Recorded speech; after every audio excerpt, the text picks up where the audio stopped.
L'infirmière a été filmée quelques heures avant sa disparition dans un parking de la ville d'Albi.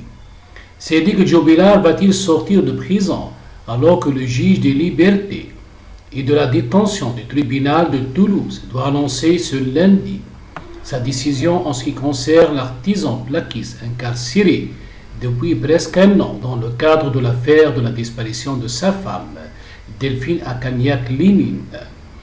De nouvelles images de cette dernière ont été dévoilées. Cette séquence qui date du 15 décembre 2020, soit quelques heures avant la disparition de l'infirmière, sont les dernières images connues de la jeune femme. Elles ont été prises par le système de vidéosurveillance d'un parking de la ville d'Albi, dans le département d'Itarn.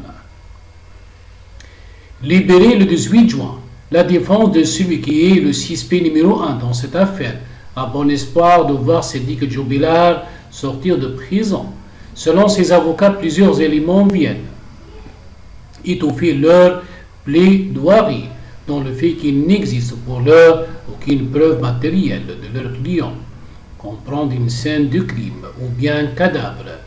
De plus, selon eux, le comportement de Sédic Djobilar durant les 6 mois entre la disparition de sa femme, avec qui il était en instance de divorce, et son incarcération n'a aucunement compromis les recherches ni l'enquête.